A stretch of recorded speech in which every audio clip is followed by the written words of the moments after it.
السلام علیکم ناظرین، میں ہوں آپ کے ساتھ راجہ مطال چوہان اور آپ میرے ساتھ میرے یوٹیوب چینل پر موجود ہیں۔ ناظرین، آج جو میرا ٹاپک ہے وہ بڑا ہی ایک اہم ٹاپک ہے جس پر میں آج بات کرنے جا رہا ہوں۔ آپ لوگ بھی توجہ سے سنیے۔ یہ ٹاپک پاکستان سے ریلیٹ نہیں کرتا بلکہ پوری مسلم دنیا کو ہٹ کرتا ہے اور ریلیٹ کرتا ہے۔ مسلم ممالک اس پر خاصی توجہ نہیں دے رہے، لیکن دینی چاہیے۔ سویڈن میں ہونے والی قرآن کی بے حرمتی جو ہے یہ کوئی پہلی دوسری دفعہ نہیں ہو رہی، بلکہ کافی عرصے سے یہ معاملہ جاری ہے۔ یورپ کے کافی سارے ممالک میں بھی اس طرح کے واقعات پیش آ رہے ہیں۔ اسلام سے جو بغض ہے اور اسلام کے ساتھ جو دشمنی ہے وہ نکالی جا رہی ہے اس طرح سے۔ پاکستان میں بیسیکلی تو پاکستان کی بات کروں گا کہ پاکستان اس پر کتنا سیریس ہے۔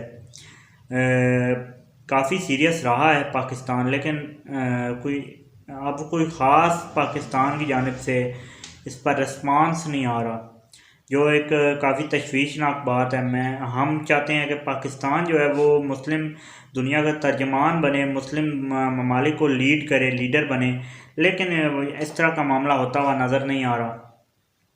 پاکستان خاموش ہے فی الحال، زیادہ احتجاج بھی نہیں ہوا اور لوگوں نے کافی زیادہ کنڈیم کیا، لیکن سوشل میڈیا کی حد تک یہ باتیں بھی رہ گئی ہیں، مذمت کر رہے ہیں لوگ، اور بس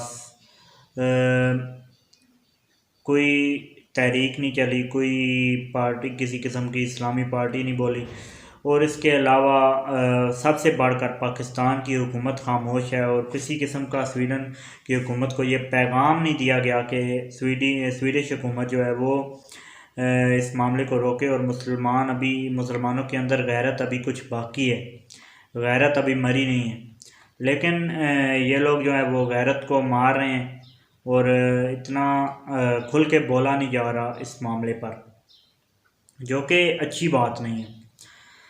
مسلمان ممالک جو ہیں وہ اس ٹائم بولنا ان کا ناگزیر ہے۔ اگر اس ٹائم وہ خاموش رہیں گے تو یہ معاملات مزید آگے بڑھیں گے اور مزید اس طرح کے واقعات ہوں گے۔ آہستہ آہستہ مسلمان ممالک جو ہیں وہ زد میں آنا شروع ہوں گے۔ ابھی فی الحال وہ اس طرح کے معاملات کر کے وہ چیک کر رہے ہیں کہ مسلمانوں میں کتنی غیرت باقی ہے۔ جب انہیں یہ چیز کنفرم ہو جائے گی کہ مسلمان قوم جو ہے وہ سو چکی ہے، تو اس کے بعد ان کا سٹیپ فارورڈ ہوگا۔ باقی آپ لوگ سمجھدار ہیں، سمجھ سکتے ہیں کہ ان کا سٹیپ فارورڈ کیا ہوگا اور کس جانب ہوگا۔ ہم لوگوں کو یہ اب سوچنا چاہیے۔ اس کے علاوہ ہم ان کو اکنامکلی ان کے ساتھ بائیکاٹ کر سکتے ہیں، جس سے بہت بڑا نقصان ہوگا۔ اربوں کے حساب سے مسلمان اس وقت دنیا میں آباد ہیں، اور ہم لوگ ایک بڑی طاقت ہے، مسلمان ایک بڑا مذہب ہے اس ٹائم دنیا کا، اور ہم لوگ جو ہے وہ مل کے، اگر اتفاق کی کمی رہی ہے مسلمانوں میں آج تک، جس کی وجہ سے بہت سے معاملات ہوتے رہے ہیں، عراق کا کیا حشر ہوا، شام، یمن اور بہت سے اسلامی ممالک تباہ و برباد ہوئے ہیں، اسی وجہ سے کہ ہم لوگ ایک تو متفق نہیں ہوتے، اور دوسرا ایک دوسرے کا ساتھ نہیں دیتے۔ حالانکہ ہمارے اسلام کا یہ حصہ ہے کہ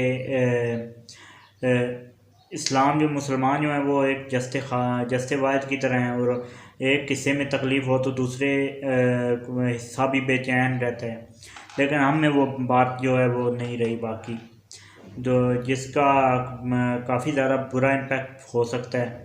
ہم لوگ ان کی پروڈکٹ سے بائیکاٹ کر سکتے ہیں۔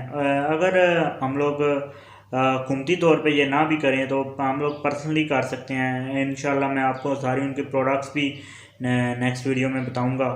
تو ہم لوگ ان کو اکنامکلی دھچکا دیں، ان کو سوشلی، ان کو پولیٹیکلی، ان کو مارلی ڈیگریڈ کر سکتے ہیں، جس سے اس طرح کے معاملات میں کافی زیادہ کمی آ سکتی ہے۔